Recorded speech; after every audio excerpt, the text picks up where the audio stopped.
Welcome to the Jason de Sousa Show. Join us as we explore the evolving urban landscape, uncovering the trends, stories, and innovations shaping our cities. Thanks for watching and enjoy today's episode. Mark Woodland, welcome to the podcast. No, thank you. Thanks for having me. That's great. And I want to say thank you to the Adam and Sachin podcast, Yes. who've hosted us in this remarkable sort of setup and studio here, and who tell me that they're the largest tech podcast in Australia. Well, there you go. Well, there you I go. believe it. I believe it too. And it sort of dates you when you come down here and you see these young startup entrepreneurs in Chippendale sort of blossoming, and you're thinking, wow, that's sort of the next generation. But I guess that's really why I wanted to talk to you, because you've done it already. And so we met a few months ago. I think we were both at an event that neither of us really wanted to be at. And we got talking about a whole bunch of stuff. So it's really good to have you on. So you're the founder of a couple of firms. Your latest being Kismet Healthcare. Yep. And so I wanted to sort of get into a little bit of your background, how you got into it, but also reprise some of the conversations we were having when we met around Australia and what our future is and how we get ahead, which I know that's something you're really interested in. So let's get into it. So how did you get into doing what you're doing? Yeah, I mean, it's. I don't want to bore everyone to death, but I'll try and keep it super short. But founded a company called Explore, and that was after being in the army for about 10 years. Left the army to help my mum in her childcare centre, and walked into a childcare world where I was heavily managed by paper. I mean, Excel spreadsheets and databases and very manual services. And that brought its own challenges. So I made a grand statement back in 2010 when the iPad came out, just for technologies to place it in time, that surely you could build software and make this more efficient. So I set about doing that. In 2016, launched a company called Explore. Airtree invested in that company. And then Explore grew very, very quickly. And in 2020 was acquired by private equity Advent International, and off we went. And then in 2022, I had a chance to retire and leave. So I bought a farm, bought a property, bought a tractor. And got bored, right? Got bored, and I was literally plowing fields. And my mother-in-law called, stopped the tractor, and answered the phone call, and she was struggling to manage her mother's in-home care package and navigating the complexities that come around that. So I made another grand statement of surely this has been solved. Surely healthcare is more advanced than education. Turns out it's not. It's not. And so launched Kismet in February 23, which is really just an ecosystem. It's a concierge that will automatically book your appointments, find you appointments, manage your payments, manage, heaven forbid, you able to see a doctor based on your goals and healthcare outcomes instead of reacting because you're sick. Yeah, I caught a bit of another show you did where you were talking about, how do we make healthcare proactive rather than reactive? And that's such an interesting concept, because I agree. If you look at the costs in our healthcare system are largely about a failure to be proactive on health, to be proactive on diet, to be proactive on exercise. And public policy generally has not been effective in addressing those things. So it's compensated by investing in the healthcare system to deal with, reactive issues, right? I would argue the same happens in education. Absolutely. It's a reactive system. Healthcare is a reactive system. And again, I'm sure we'll speak about it, but housing is a reactive system. So no one solves for actual, what I think is like you must solve for affordability and availability. I think that's a basic human right, that education, healthcare, and housing is affordable and it's available. That's it. So there's no point making something available if it's perfect for you in terms of location, but costs you $1 million a week. But there's no point in having something that's $1 a week, but you've got to travel 100 kilometers to it, and this just doesn't make sense. So I think they're the two things you must solve for just to be able to have, a ticket to play. The one that is where it changes is suitability. So not only is it affordable and available, but are you actually seeing a doctor that you actually like and can talk to, or a mental health professional that you can actually talk to, not just the first one that's available? Are you able to go to a school that is going to do things for you that doesn't go to uni? Is there an alternate path for entrepreneurs around the world, which there's not. Yeah. Yeah. And so these systems are built for the majority, but turns out the majority isn't really much of a majority. And the majority that you're trying to support is average. The problem I see it as well is, and we talked a bit about this, is sort of it's lowest common denominator systems. Yeah. Right? So you have a situation where there's a line and we invest in anybody below the line. We want to get them to the line, and anything above the line we forget about. Or bring them back to the line. We bring them back to the line. Which is the worst. So we're all at the line, Yep. which is then this concept of, equality of fairness, outcome. right, Yeah. As opposed to equality of opportunity, Mhm. which is, it's sort of become a trite phrase now. Yep. But when you talk about entrepreneurship and, having a go and ambition and all these things, equality of outcome doesn't drive those things. And one of the things I am concerned about, I know you are from our conversation, is in a increasingly wealthy society where we're focused on the line, we're actually reducing our ambition of our young people, reducing opportunity of our young people, reducing their ability to get ahead. And you are sitting in a place where this is a firm that is founded by extremely young people, who are going to do wonderful things. How do we set up a framework, a structure for them to succeed, which is was something we want to get to. But before we get there, just a little bit more on Kismet. Tell me about the name. Yeah, it's an amazing name. It actually means destiny or fate. So you use it in the sentence of that's Kismet. And so when it's a coincidence or something happens and it feels, oh, that's amazing, it's Kismet. So we fell in love with the word. And ultimately we'd love it that if we see it all the time, but there's a mother that's trying to get their child into a speech therapist that has to wait 6 to 12 months to get that appointment. They use Kismet and they can get it instantly, and they literally say, oh, that's Kismet. It feels good. I got what I needed. Thank you. So we always look at Kismet as a company as there to serve. It's an opportunity to support. I shouldn't say it too loudly, but I find tech companies a little bit arrogant. So no offense. Like, I'm sure I sit in that category as well. But tech should be a supporting function, not a leading function. I love Apple as a company and iPhones, and I'm the first in line and all the rest of it. But I find it crazy. Are you really? I used to sleep out for these things. I used to back in the day. Wow. But what I find crazy about that, even though I do it, is the world watches for the next phone release. It's a mobile phone, just to be crystal clear what it is. It's a mobile phone. It is a phone. We're not tuning in to the next big education, healthcare, housing game changer. We care about the next sort of $2,000 phone, and we get excited about it's got a new camera. It doesn't make sense what we're lined up for and what we talk about. And I look at, I agree entirely, because I look at the big priorities that are facing society, and we don't seem to care about those things, right? So, education standards, like we are falling in our education standards across the board. Everybody knows it. Policymakers know it. The public know it. We're not jumping up and down about that issue, right? We have a situation now where every state, and more or less, apart from I think WA, the national economy, all in debt, all in deficit. Victoria just put out a budget with more free travel and a deficit and a supposed surplus and a debt position that simply is unsustainable. I'm embarrassed by my state. I'm Victorian. I love Victoria. I used to be a Queenslander, but fell in love with Victoria.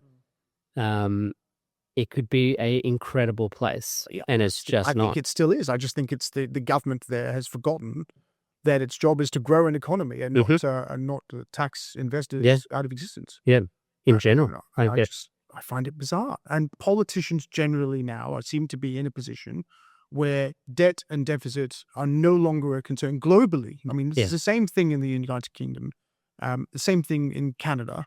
I think you are seeing rumblings of we need to do something in the United States, but at what position? We had a Japanese bond issuance the other day. The bond yield spiked completely because the sales were so weak. And this is Japan, which is more disciplined than many people, many countries. And we were always told that the public debt position of Japan was always offset by private savings. I I'm not sure completely that's agree. true.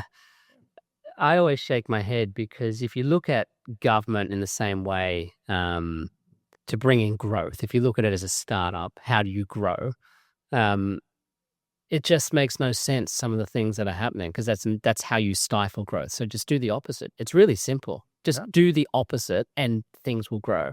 And I would argue, instead of more tax, why not increase, again, I'm biased, but why not increase facilities that encourage education, health care and housing, so you can have more people come into a state or a country, and no different to a startup. They're not increasing prices. They're increasing how many customers they have. So why not do that for a country, for a state, and invest in those things? But it just blows my mind that entire places can be run by people that have never been out of the system. Like their whole career has been in the system. And I say this about education all the time. You have people that have gone to school their whole life, then they go to university, and then they come back to teaching. They've been in the system the whole time. Yeah.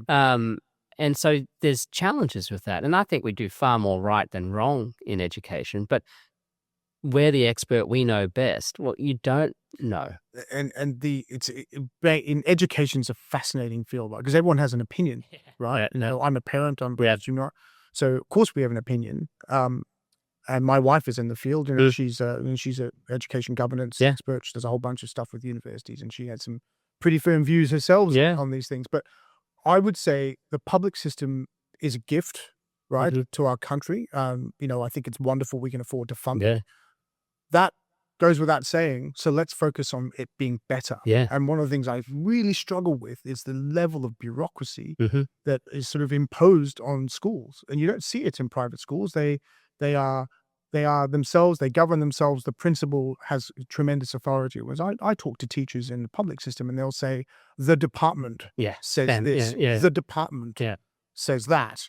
We're not allowed to do this because the department. And you sort of like, well, what does the department actually do? And then you think about the fact that the Commonwealth government has a huge education bureaucracy and doesn't operate any schools or any universities or anything else. And so you go, well, okay, you're a regulator. That's good. But are we really looking at the effectiveness of our bureaucracy? Is that something you saw when you were in the field? Yeah, no, 100%. And to that point, like if in any other field, if you were a team or a department, pick your terms, and you were responsible for education, and it was, all the metrics came in and it was getting worse, you'd be fired. Yeah. Like every single day you would be fired, or your business would collapse. Either one, same thing. But there's not. And it's the same sort of repeated cycle. Oh, but this will work. It obviously doesn't. And no one's willing to change that. But we used to fight this all the time.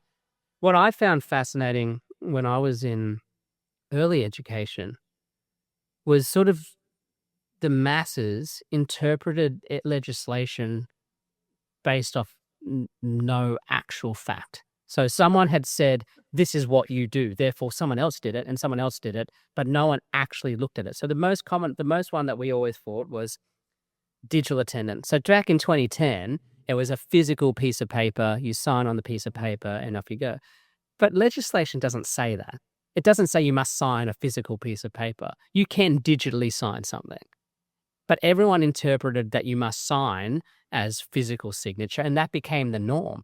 And then I had the Department of Education come into childcare centres that I operated, and they would sit there, these regulators, because they'd go into centres and assess them on this magical rating system that no parent knows about. And it's meant to measure quality, but it's a biased system. So they came in. I had a multi-story, high-rise childcare centre that the regulators hated that concept because how dare you? It should be a family-run business. Cool. The manual says so. Yeah, that's what I know. So therefore, that's what it should be.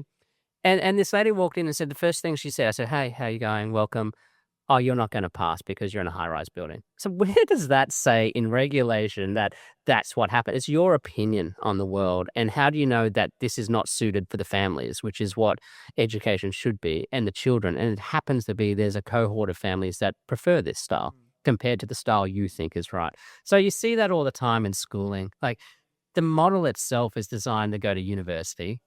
I've never asked someone I've hired, what's your qualification? What grades did you get in school? Where did you go? I couldn't care less. No one's ever asked me either. I've got 4 university degrees. I wonder if they're any use sometimes. Allegedly they are, but... And look, deep down, I hope doctors do have university degrees and pilots and fine. You not want a your problem. pilot to be qualified. Yeah. But in this world of tech, who cares? It's an attitude. It's a culture. It's do you have that growth mindset? You said the word "be better" before. That's actually one of our values: is be better. Do you have that willingness to learn something new and then question the way it should be done? Can we go into that a little bit on the tech side? So I had a great conversation with Sachit earlier. He's a young entrepreneur, extremely. I think you're an investment. I think you invested in him. Very impressive. I asked him why so many of our young Australian startup kids, well, I consider them kids, they're probably not really, they're pretty adult, I guess, feel they have to go to the United States. And his answer, and I will say this to you, his answer was, look, it's not just an Australian thing. There is a magic about Silicon Valley that brings everybody together there. There is an ecosystem there that drives entrepreneurship, drives investment, equity, debt, and a belief in that type of business. Is that the case? Yeah, that's an element, and I deeply agree with that. But that element is pretty simple, is you are who you hang out with. And so if you're hanging out with sort of like-minded individuals where they look at a problem, the goal is to solve it, not to complain about it, that's going to create more momentum, and you're just surrounded by people that are thinking like that. So when you've got that cohort of people living in a very small space like that, then absolutely. We're a fairly small country. Yeah. Why do we not have that density of attitude? Well, it's what we said at the start. We're trying to bring people to a level. So Australia's got a huge tall poppy syndrome. Huge. Yes. Huge. We talked a bit about this. No one celebrates success here because they've cheated. It's been unfair. They got a head start. Pick whatever excuse you want. Is that just an Australian thing, or is that a British thing as well, do you think? Oh, I don't know. I don't know, the British thing as well as I know Australia, and no one celebrates success. Do in America, don't they? Yeah, they do. Yeah. And America. And it's not just a fake celebration. It's, wow, there's a willingness to how did you do it? And they actually do celebrate it. This person came from nothing. They've built this business. And it's really a different type of celebration. Deep down, Aussies that I've seen say, "Oh, well done," and they hope you go get hit by a bus on the way home. Like it's very. I probably shouldn't say that, but yeah, I mean you can probably clip that one. But it's ridiculous. So no buses were harmed in this conversation. Yeah, this tall poppy syndrome I think is an element of it. It's the culture, but you see it again. I hate bringing things back to education, but I think it's the root cause. Is even in schooling. The class clown gets all the attention. The A student gets none. They don't get celebrated. And we don't support them. They don't get the extra attention, the extra work that they might need because the teacher, not having got teachers, but they're too focused on the class clown disrupting everyone. Yeah. Easily said, how do you solve it? Not as part of my challenge with that as well is if you're a high-performing student, I keep hearing the story that, you get asked to then support the less performing students, right? So you become part of the teaching process, which in theory sounds really nice, isn't it? You're helping each other. Isn't this really wonderful? But again, it's going back up to the line. And to me, I had Rob Stokes on my show a while ago. He was an education minister and a very good one. Yeah. And he shared the same sort of view, which is actually in those early years, you learn your reading, your writing, your arithmetic. After that, it's really about, ambition. Yep. What do I want to do? How do I get there? And teachers, how do I achieve these ideas? How do I get, beyond where my understanding is right now. And I wonder if that's, we have been teaching a long, long time, right? There's been education for eons. Is it just the fact that we're just very used to teaching things in one way and we're just very happy to push people through a system? Change. And the change is difficult. Yeah, but I mean, this is a challenge with Australia. And I had a conversation today about this. We don't like change. We don't like big change.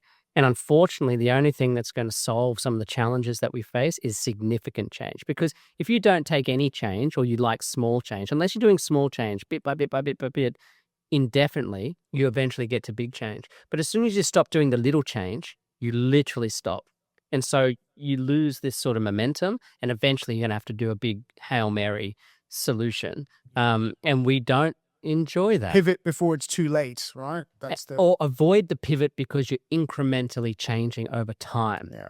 But we don't do either. Yeah. And we put the head in the sand, and then it's someone else's problem. And I would argue that the generations, there's going to be a period of time where we might just have to sacrifice and work hard for a generation that's coming behind us, and that's not fair, and we don't stand for that. We want fairness. We are not there at the moment as a country, I would say, and as most of the Commonwealth, I would say, where developed Commonwealth is in this position where I think we saw it to some extent in the election, where the public has gone, I don't like these cost increases. I don't like the cost of housing. I don't like the cost of interest rates. Insure me, give me a payment, for my energy costs, offset the cost of living here or here, tell me I don't have to pay stamp duty. All of that I get the insurance aspect. So now you've got a situation where the public is sort of locked into a model of government that says, government, you must insure me from all the bad stuff, and I don't care if I have to pay for it later with tax. Or somebody else has Someone else does it. Yeah. I don't care if my children have to pay for it. Which is terrible. Right? And so who would have thought that, in, 2004 or 5 or something like that, Australia was a negative net debt country. Yeah, you can't believe it now. And now we're, over $1 trillion in debt, and considered by rating agencies to be a strong economy. I look at that, I'm like, how does this work? And of course, it is good relative to other disastrous. Yeah, but it's a low bar against a low bar. Like you're not like, it's easy to compare. And this is the challenge. It goes back to the Silicon Valley thing. If you're comparing yourself to someone that you can beat, or you're racing a race against someone that you can win, but you should be racing in the higher category and you're actually the worst, that encourages you to do more. It encourages you to be better. But you're hanging out with intentionally people that you're the smartest brain in your group of friends compared to you're the dumbest in your group of friends. I assure you that's rarely the case for me. Yeah, I was saying, I'm always not the smartest, but it's. But I mean, it's an interesting, and people say to me, geez, these are boring topics, debt, deficit, and why don't we talk about, vision? And well, you can't have vision necessarily. You can't get there unless you sort out your. Well, I think you can have a vision, but there's significant cost and pain to get there. But your fundamentals have to be right. Get the basics right. There is an element, I think, of sacrifice. Like friends of mine who are founders like you, I tell their stories regularly. My friend Hamish Ogilvy, you might know him. He did Search.io. This is a guy who left Australia with his wife, lived on friends' beds in San Francisco. Kind of built this business from nothing. And has done very well. And everyone says now, geez, you've done well. Overnight success. Why don't we interview you in there about your success? And he sort of was very quick to say, well, actually, the journey here was not easy. No. The journey here was not easy. Another friend of mine, Owen Prime, had a business, Noggin, with some partners. They started it at university. They've recently just done their exit.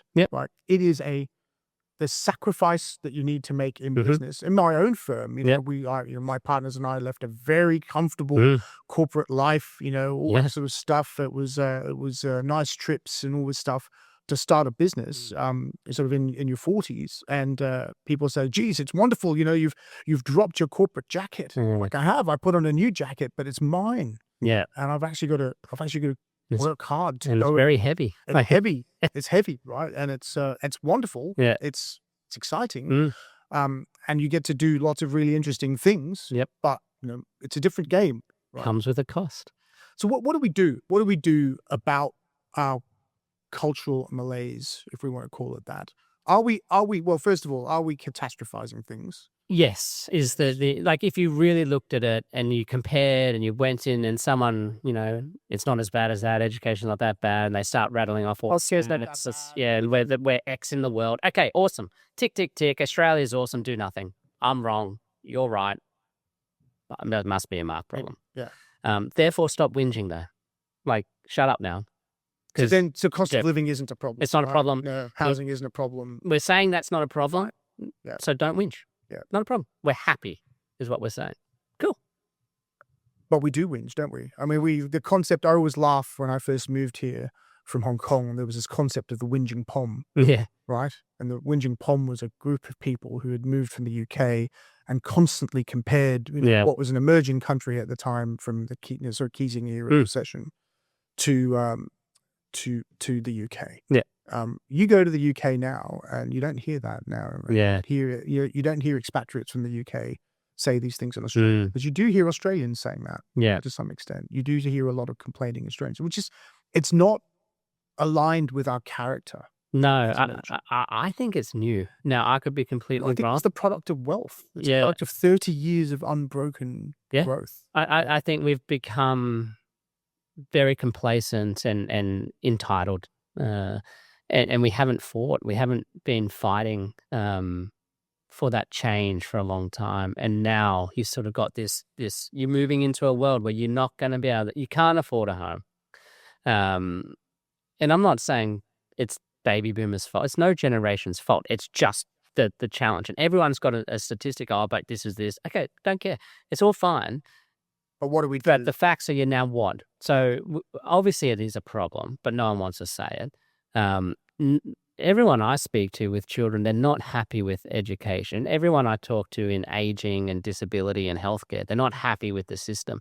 But there's no solution. No one wants to solve the problem, or let alone the best solution you could do is vote for someone that has that solution. But then that means, but therefore I have to give up this, and that's not fair. Yeah. So how do you shift this culture? I don't know. I think that the worst part that's going to happen is we're in a time where you could shift the culture without any pain. And it's a choice compared to going into the pain, and you have no choice right now. You have to suck it up. It's nicer to accept pain when it's your choice, starting a business. You've brought that on yourself, and you'll work through it. You're in control.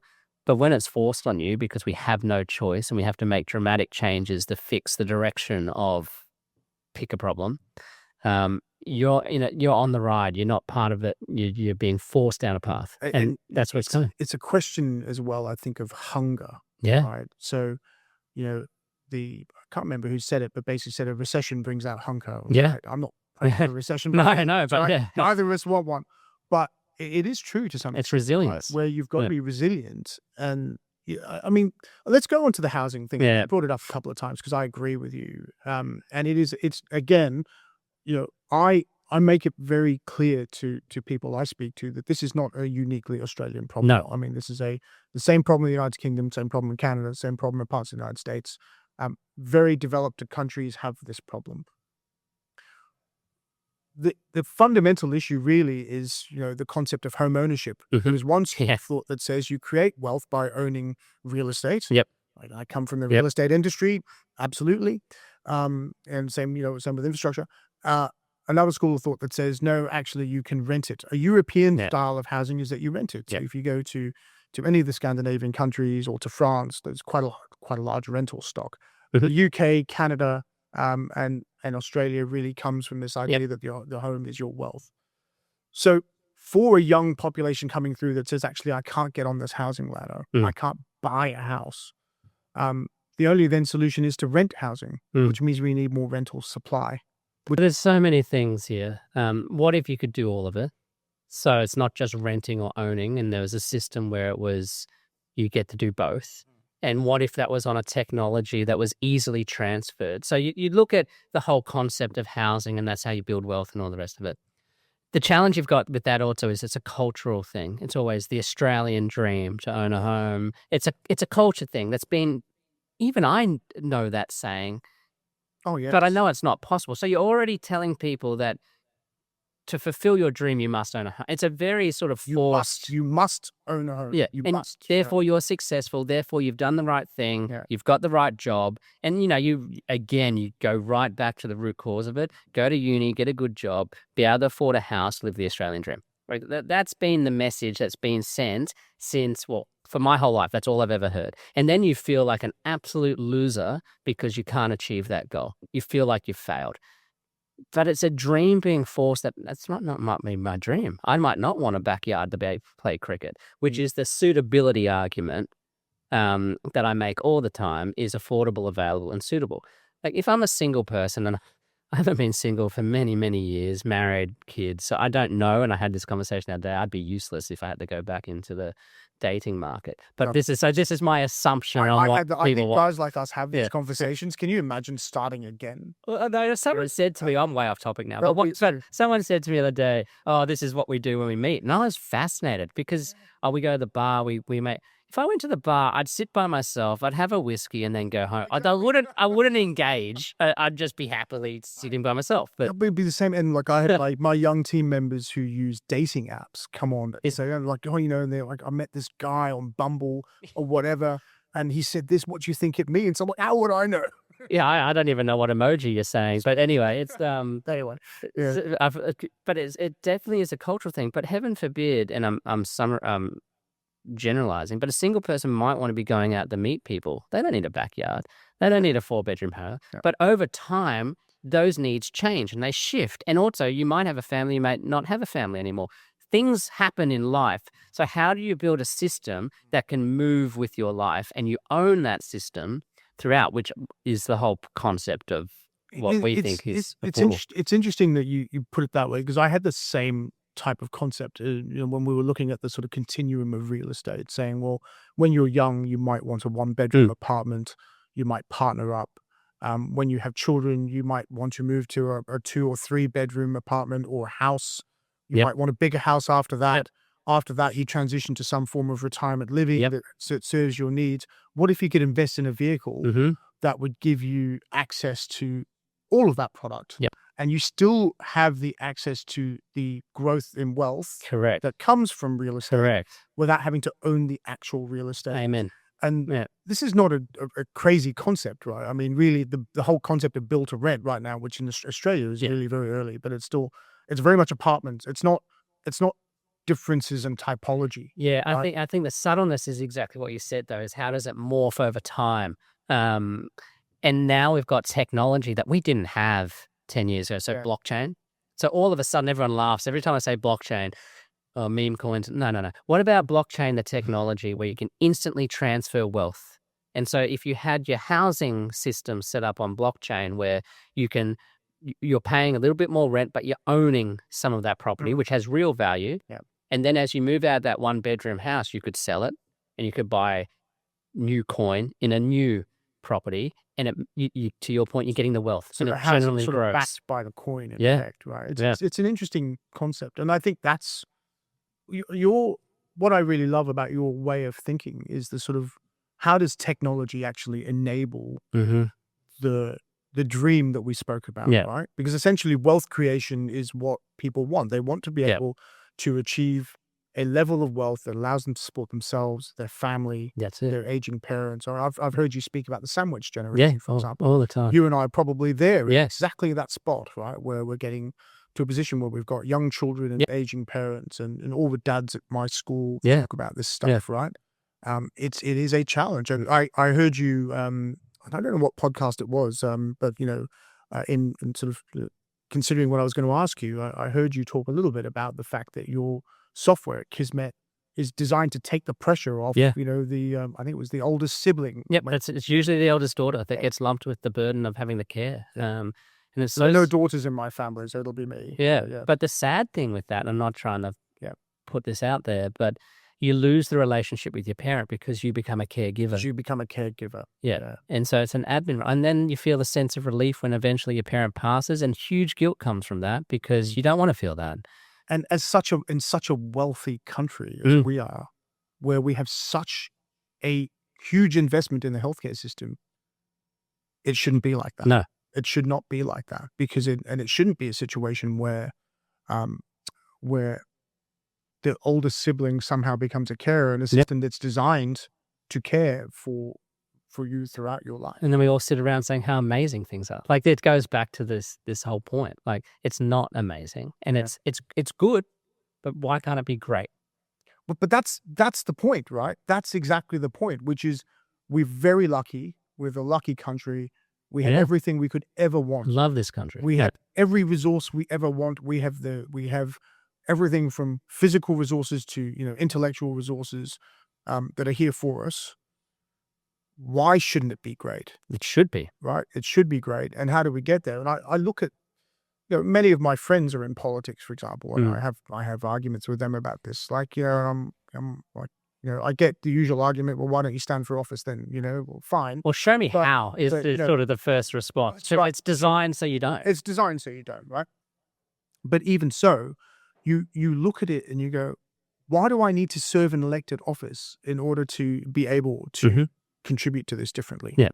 And why can't you simply ask the question and say, well, hey, those of you in public office, why don't we have a discussion about it? And, you look, the government has been reelected with a massive majority, and hopefully that's a platform for reform, because it's a perfect place for change. One of the points I've made is there has not been stable government in this country since John Howard. Yeah. Right? Yeah. Like we have not, we had 7 prime ministers or something?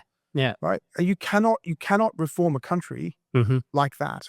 You cannot make meaningful change in this sort of chopping and changing environment where you come from. So I think, I love the way you think about sort of how technology can actually make life easier for people. Because I sort of think that should be the crux of making things better.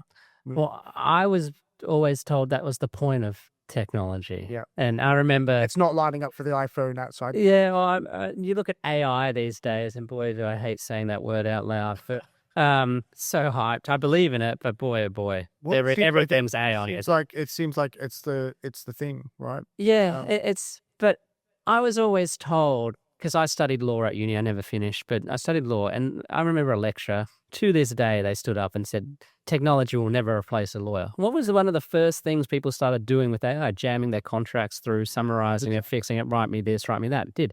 Everyone said our creative skills will never be replaced by it. The first thing it did was start drawing pictures and now video, and sure, you can tell the difference, but come on, like, give it time. Oh, it'll be there. Yeah. I had one do a render of an estate the other day, and it was perfect. I put it straight in my deck and bang. I used to get an architect to do that for me, right? Yeah.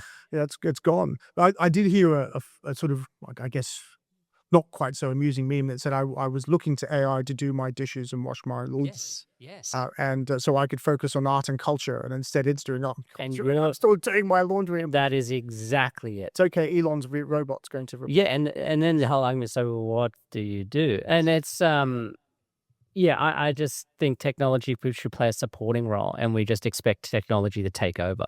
So one of the things I do want to ask you, actually, we talked a bit about it, was, as a country, one of the things I worry about, and we were talking about, was the falling birth rate in Western countries, right? Yeah. And I've had a couple of people on my show talking about this issue. The wealthier we get, the sort of fewer children we have, which means we have a higher dependency ratio. Technology can't solve that problem, right? At some point, and one of the reasons I think that people, well, you tell me, but I think as we get wealthier, the opportunity cost of having children is higher. Yeah, I think technology, unfortunately, will solve that problem, and it's pretty bleak. Like the solution is not good. So if you think about something as simple as aging, which I've not met anyone that's solved that yet. That's the ultimate solution for technology. We don't age, but that's separate issues. But let's assume we keep aging.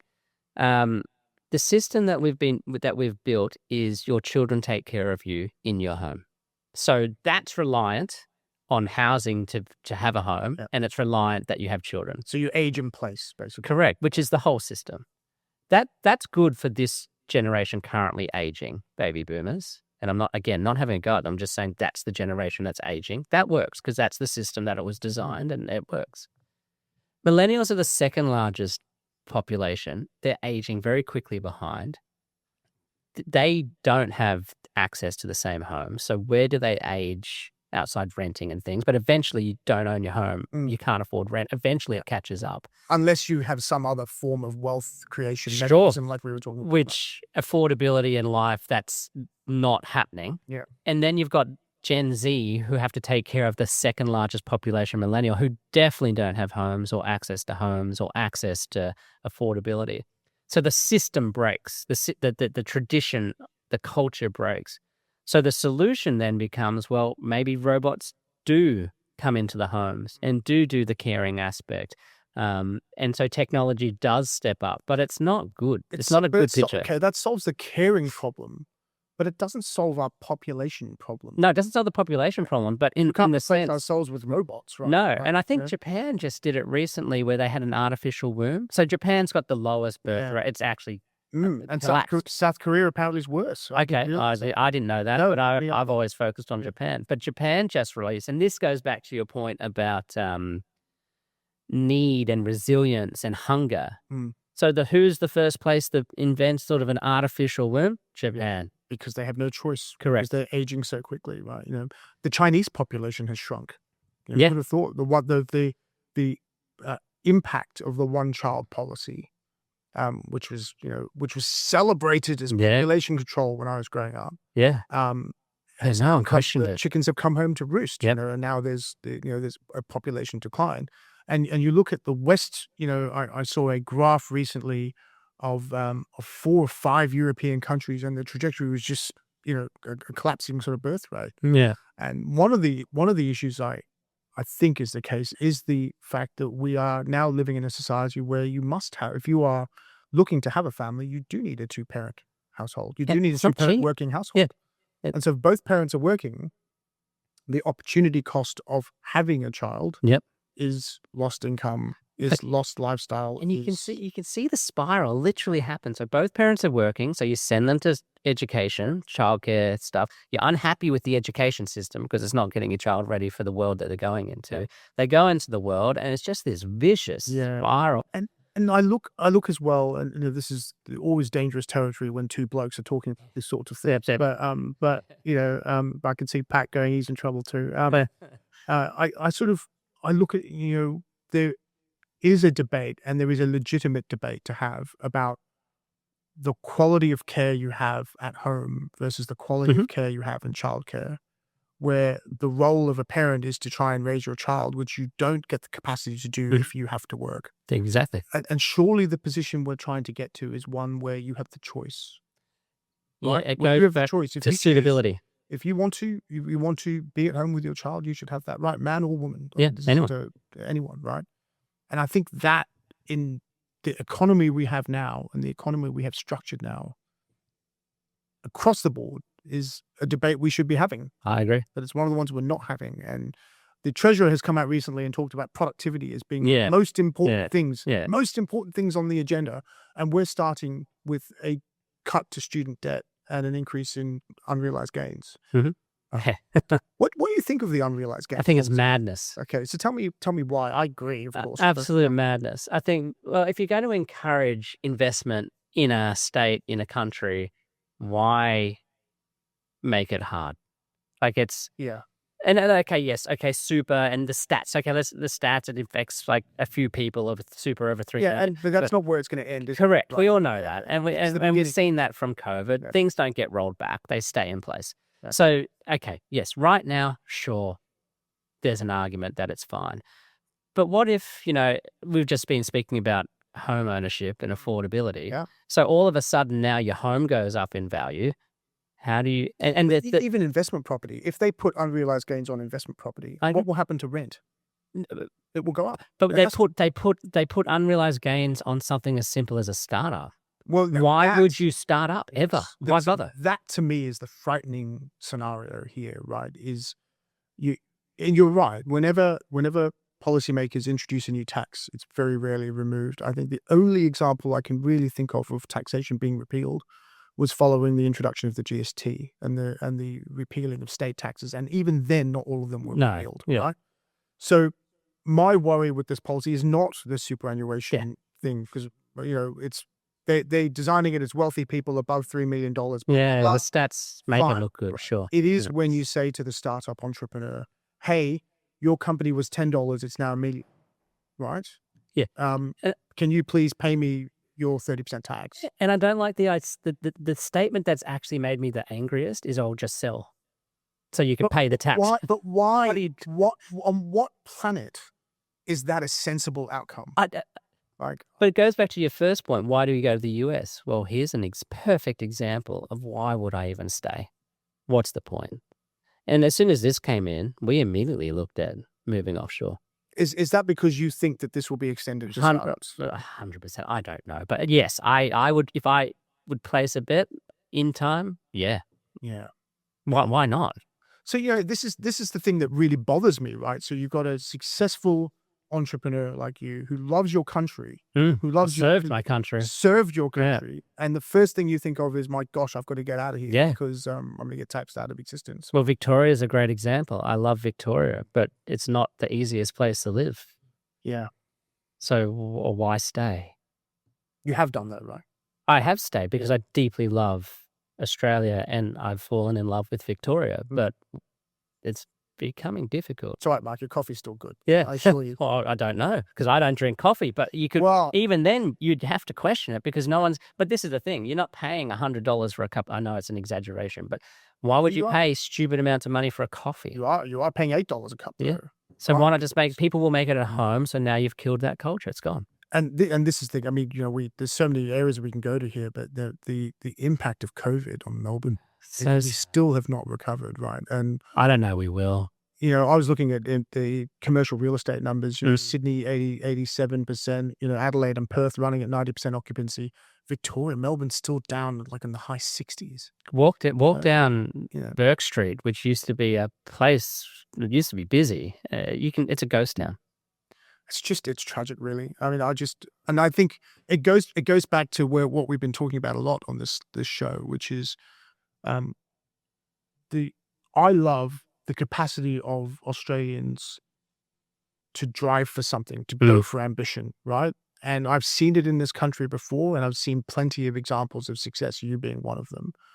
And I think we can be the best country in the world if we harness the capacity of our people. Completely agree. What drives me absolutely insane is seeing people in authority not deliver that, whether that be in government or in corporate Australia, or in institutions or in higher education or whatever. And I just see this across the board, and I think, we gotta say something about it. We gotta do something about it. It's almost like selling out the Aussie for whatever gain you're trying to get, and I just don't. But what's the gain? I don't know.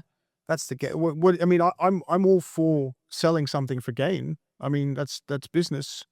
Particularly if it's a good product that somebody wants to buy. Yeah. But if it's a product that is substandard and we're selling it at a profit, and you're asking, well, is it really where we want to go?